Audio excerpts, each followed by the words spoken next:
Satyabama Institute of Science and Technology, Chennai and Sriperumbudur. Madurai மாவட்டம் மேலூர் அருகே வீட்டிற்குள் புகுந்த மர்ம நபர் பெண்ணின் கழுத்தை துணியால் நெரித்து அவர் அணிந்திருந்த 8 பவுன் தங்கச் செயினை பறித்து சென்ற சம்பவம் அப்பகுதியில் பரபரப்பை ஏற்படுத்தியுள்ளது. இதில் காயமடைந்த பெண் அரசு மருத்துவமனையில் அனுமதிக்கப்பட்டுள்ளார். இது குறித்து கூடுதல் விவரங்களோடு இணைகிறார் எமது செய்தியாளர் முத்துராஜா. முத்துராஜா, வணக்கம். விவரங்கள் என்ன? வணக்கம் ஹர்ஷினி. மதுரை மாவட்டம் மேலூர் ஸ்டார் நகரை சேர்ந்தவர் மாணிக்கம்.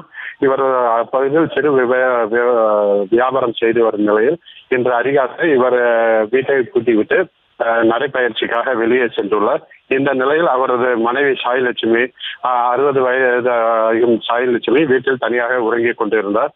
அப்போது அதனை நோட்டமிட்ட மர்ம நபர் வீட்டின் முன்பக்க கதவை திறந்து உள்ளே புகுந்து சாய்லட்சுமியின் கழுத்தை துணியால் நெரித்துள்ளார். மேலும் அவர் கூச்சலிடாதவாறு அவர் வாயில் துணியை வைத்து பொத்தியும் மேலும் தான் மறைத்து வைத்திருந்த கத்தி போன்ற ஆயுதத்தை கொண்டு அவர் தலை மற்றும் கை பகுதிகளில் வெட்டுக்காயம் ஏற்படுத்தி சாய்லட்சுமி கழுத்தில் அணிந்திருந்த சுமார் 8 சவரன் நகையை பறித்து கொண்டு தப்பி சென்றுள்ளார். இதனைத் தொடர்ந்து சாய்லட்சுமியின் அலறல் சத்தம் கேட்டு அக்கம் பக்கத்தினர் உடனடியாக வீட்டிற்குள் வந்து பார்த்தபோது சாய்லட்சுமி உடலில் வெட்டு காயங்களுடன் மயக்க உற்ற நிலையில் கிடந்துள்ளார். இதனைத் தொடர்ந்து அருகில் இருந்தவர்கள் அவரை மீட்டு மேலூர் அரசு மருத்துவமனைக்கு அனுப்பி வைத்துவிட்டு இது குறித்து மேலூர் காவல்துறையினருக்கும் தகவல் அளித்துள்ளனர். இந்த நிலையில் நடைப்பயிற்சிக்காக வெளியே சென்றிருந்த மாணிக்கம் இது குறித்து தகவல் அறிந்து உடனடியாக மேலூர் அரசு மருத்துவமனைக்கு வந்த நிலையில் சாய்லட்சுமிக்கு மிகப்பெரிய மூச்சு திணறல் மற்றும் உடலில் பலத்த காயம் ஏற்பட்டுள்ளதால் அவரை உடனடியாக மேல் சிகிச்சைக்காக மதுரை அரசு மருத்துவமனைக்கு அனுப்பி வைத்துள்ளனர்.